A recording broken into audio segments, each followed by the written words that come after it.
In one of the conversations with a woman, she's talking to you about being a Muslim, and then you tell the story about how he did something to his wife because she got fat and unattractive and left her. Sauda bin Zama. Yeah. Boy, you've really been watching me. You still like me, invite me? Oh, yeah. I've been watching the last 2 days. I don't know how many hours of content of yours I've watched. Yeah, according to, again, you have to go with the Islamic narrative, right? Some people say, well, that's just later tradition. Surah An-Nisa, chapter 4, 128. If you want to open up, I'll give you the context. 4, 128. You're going to see the context here, yeah. Surah An-Nisa, chapter 4, 128. Yeah, if he opens it up.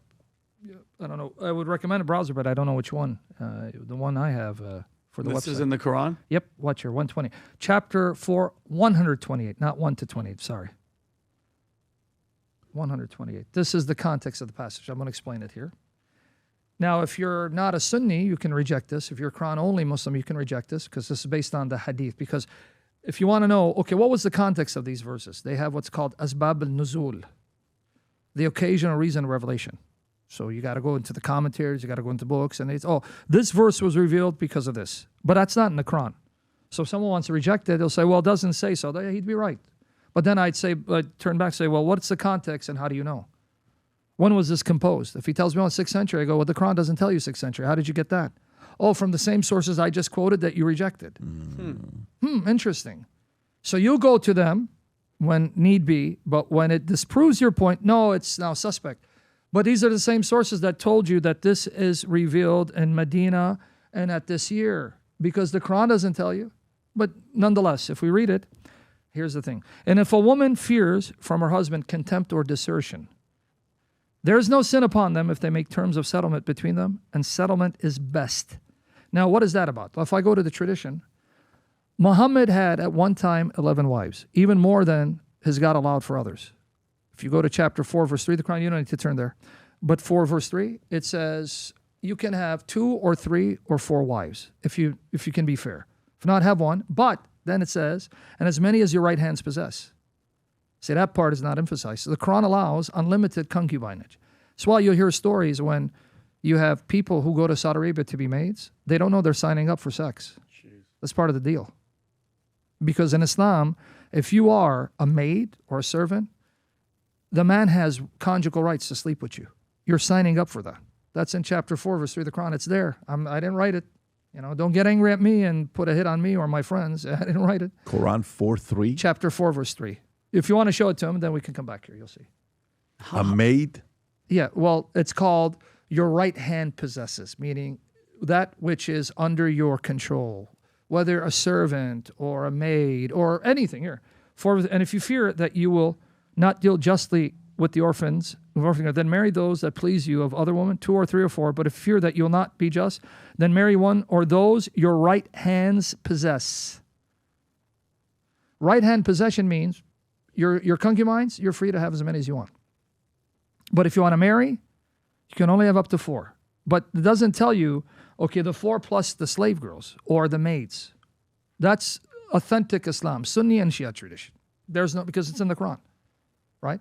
So that part seems to have, been glossed over. I guess many people didn't get the memo. So when you, go ahead, brother. I'm just curious how so many, I know you're not political, but how so many of these Ilhan Omar and all these women of Muslim faith, like they're my body, my choice and everything, but then every single thing in the Quran is anti-them. 72, exactly. Like those 72 virgins, Sam, for every guy that goes and has all these virgins, like what type of life is it as a Muslim woman that you die and your eternity is up there having sex with all these guys? Like, it doesn't make any sense to me. Well, it does one of two things. It makes them leave Islam, or remember, if you've been convinced that Allah is God and this is the only religion, well, hey, what choice do I have? You see, understand? Yeah. Okay, if I have been duped and beyond any reasonable doubt convinced this is true, I'm stuck. What do you want me to do, Vinny? Yeah. This is how Allah does what he wants. I'm just glad I'll be there. I won't be burning in the fire. See, this is why do I say you have to be careful demonizing all Muslims? Because many of them are victims of the system, right? and I don't know. I was going to say something. But anyway, they're victims of the system. But coming to the explanation, I'm going to explain 4:128. Now, remember, how many wives can the Muslim have? Up to 2, 4. 3, or 4. Yeah. So you can have 2, 3, 4. Okay. If you could handle it and be. Yeah. Yeah. Muhammad had 11. 11. When he died, he widowed 9. Now, what makes it more tragic and disgusting, this is why I cannot believe, if someone knows Jesus, he'd leave Jesus for Muhammad. That's why I say, if you want to really get people to never consider Muhammad, say, look what Muhammad did compared to Jesus. Jesus' beauty will show you how disgusting these teachings are, right? Focusing on, look at Christ, look at Muhammad. In fact, comparing Muhammad to Paul, the apostle, a glorious, holy servant of Christ. And all he was a servant. If you see his lifestyle and his purity, he makes Muhammad look filthy and by comparison. Just Paul, who's not our God in the flesh. But nonetheless, not only in 4:128, if you go back, did Muhammad treat one of his wives unjustly. Every single wife of Muhammad, after he died, could never remarry again. That's in the Quran. You cannot have his wives after him. So he left some of them widows. Aisha was 18, they say, and others in their 20s widows, and some of them lived to their 50s without ever being able to marry, have children. This is what he did to them. And you're telling me he's a mercy unto mankind? Seriously? And what does it tell you about a man who had 9 wives and couldn't get any of them pregnant? Right? They say that his first wife, Khadija bin Khuwaylid, that was his first wife. She was 15 years his senior. She was actually his boss. He used to work for her. If we go with again, remember, we're going by the Islamic narrative. He used to work for her, and she was so impressed by his conduct, she proposed marriage. And he married her. According to Islamic tradition, she was a wealthy merchant woman because she had married 2 wealthy men, and they died, left their fortune. And he used to be a caravan trader for her. So she was his boss. According to the Sunni tradition, he married her when he was 25, she was 40. And so she supposedly mothered all his children. But every son he had died as a toddler. None of his sons lived even to adulthood. Now, he only stayed with her until she died. Now, I'm going to explain to you why this is significant. After that, he went crazy. He started just collecting wives. All his children, not only the sons, died as toddlers, but even his daughters, who got married later, died. The only child that outlived him was his daughter, Fatima, who then died 6 months later. And she was married to Ali ibn Abu Talib, who's his first cousin. And hence you get the Shia and Sunni divide. Because Muhammad's lineage is traced to his daughter Fatima, because she gave him 2 grandsons, Hassan and Hussein.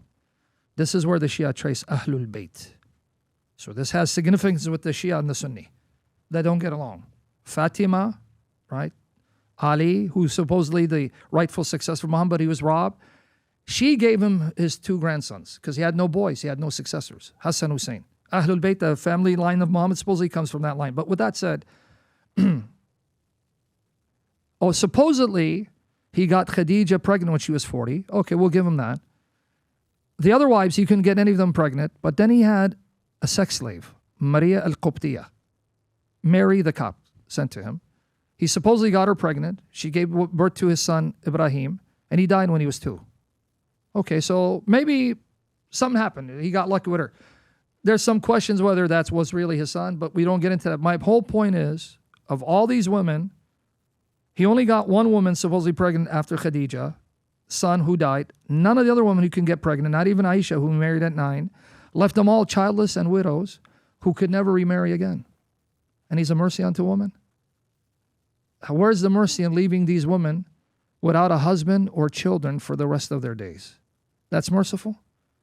Women have needs, right? They want companionship. They want intimacy.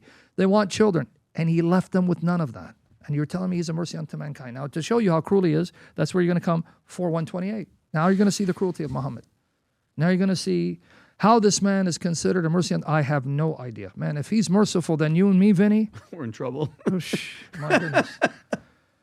Now, it says, if a woman fears from her husband contempt or desertion, there is no sin upon them if they make terms of settlement between them. Now, the context is Sauda bin Zama. She was an older wife of Muhammad. Now, when he was married to Khadija, he never got married. When she died, it says that then he multiplied wives. The second wife was Aisha. My memory fails me if it was Salama, the first one, but nonetheless, he married her among the 11 wives. But he was no longer attracted to her. This is in the Muslim tradition. I didn't write this. Sahih Bukhari, Sahih Muslim, they're writing this, so I don't want people to condemn me to hell. They can look at any commentary. And she feared that mom was going to divorce her. There's even a hadith in Bukhari that says she would go out to the call of nature, but because she was a huge fat lady, you wouldn't miss her. You know it's at her. Right? Hey, what are you doing? We can see you, right? So it describes a huge fat woman, fat lady. So she's a large woman and an older woman. She feared Muhammad was going to divorce her. So she made a deal with him. Keep me as your wife, but you don't have to visit me. Because part of the deal was he would have to visit these wives on successive days. But the Quran says it's up to him. He could choose not to. I'm not going to see you. I'm going to see you. The Quran says it's up to his discretion. That's chapter 33 of the Quran, verses 50 to 51. Which wife you want to see and which wife you don't want to see. Yeah, up to you. So there's not a set schedule calendar you have to follow. So that means you be thankful if he chooses to see you. Be grateful. So she comes to him and says, look, don't divorce me. Keep me as your wife. Now remember, each wife has to have her own house. And she cannot go out unless there's a need and with his permission.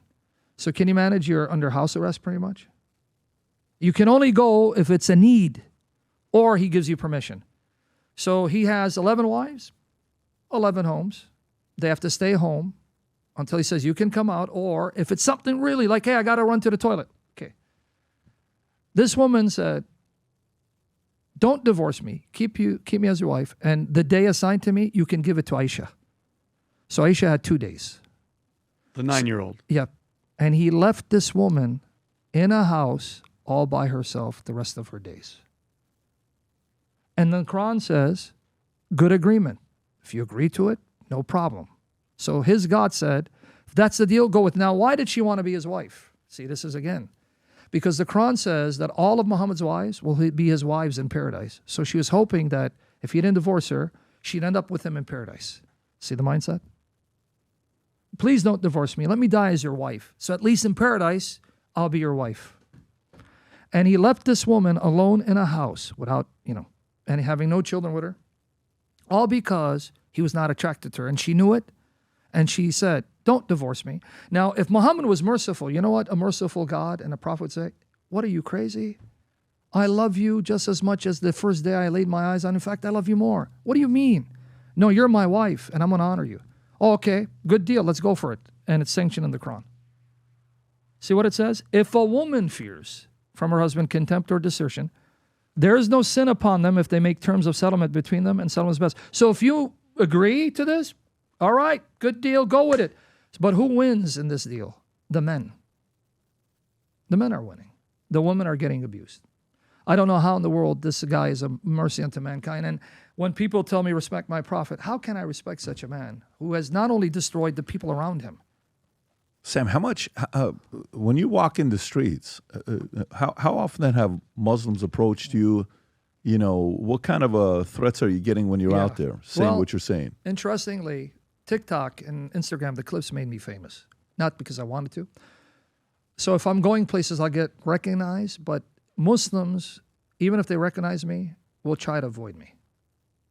Because remember, unless it's a fanatic who wants to kill me, they're not here to kill or go to jail, right? So if they even recognize me, they won't come up to me, right? Because again, this stereotype, not all Muslims are killers, not all Muslims are terrorists. So I haven't run into the wrong 10%. Muslim. Yeah. I haven't run into them. Got it. Yeah. So thank God. Yeah. No, that's a very good thing. Hey guys, Vincent Oshana here. I recently released a new shirt for my faith-based line, Faith Over Fear. There's a cross on the front and Hebrews chapter 11, verse 1 on the back. As Christians, we've never seen Jesus face to face, but we believe. That's what having true faith is. Trusting when we can't see. And if you walk by faith, you have absolutely nothing to fear. Go to vtmerch.com, pick up a shirt. We have hoodies. We even have a female line. Rock the shirt, rock it with purpose, and let the world know who you stand with. Peace and love. If you enjoyed this video, you want to watch more videos like this, click here. And if you want to watch the entire podcast, click here.